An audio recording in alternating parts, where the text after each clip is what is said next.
ગુજરાત સરકારના જળ સંપત્તિ વિભાગ અને માર્ગ અને મકાન વિભાગ, આરોગ્ય વિભાગ તથા શહેરી વિકાસ અને શહેરી ગૃહ નિર્માણ વિભાગના ગાંધીનગર અને સાબરકાંઠા જિલ્લામાં 815 કરોડથી વધુના વિવિધ વિકાસ કાર્યોનું કેન્દ્રીય ગૃહ અને સહકારિતા મંત્રી અમિતભાઈ શાહના વર્ચ્યુઅલ માધ્યમથી વરદ હસ્તે લોકાર્પણ તથા ખાતમુહૂર્ત ચરાડા મુકામે કરવામાં આવ્યું.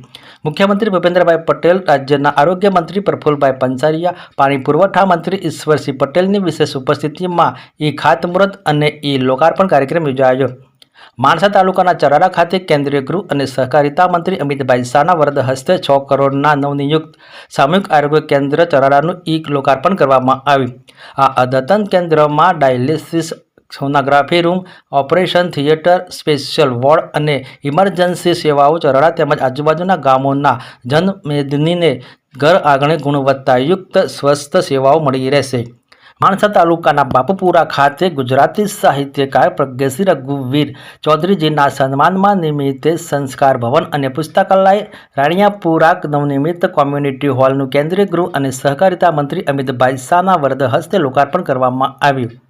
ગાંધીનગર જિલ્લાના અલુવા સાદરા મેજર બ્રિજની સાબરમતી નદી પર આશરે ₹89 કરોડના ખર્ચે તૈયાર થયેલો આ 400 મીટર લાંબો high level bridge Pethapur Mavdi રોડથી ચિલોડા હિંમતનગર નેશનલ હાઈવેને જોડે છે, જેનાથી ગાંધીનગર અને માણસાથી પ્રાંતિજ તરફ જતા 20 કિલોમીટરનું અંતર ઘટશે અને ટ્રાફિકનું ભરણ હળવું થશે.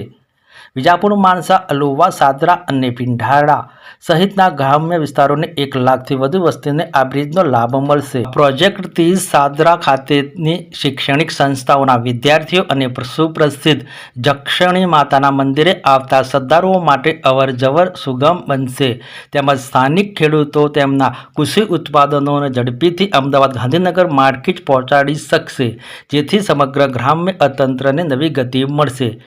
ખાતમુહૂર્ત અને લોકાર્પણ કાર્યક્રમ પ્રસંગે માણસા ધારાસભ્ય જે.એસ. પટેલ, મહેસાણા જિલ્લા પંચાયત પ્રમુખ નીતિનભાઈ પટેલ સહિત શહેર તાલુકા સંગઠનના તમામ પદાધિકારીઓ, નગરપાલિકા કોર્પોરેટરો, તાલુકા જિલ્લા સદસ્યો, ગામના સરપંચો મોટી સંખ્યામાં જનસમુદાય ઉપસ્થિત રહ્યા.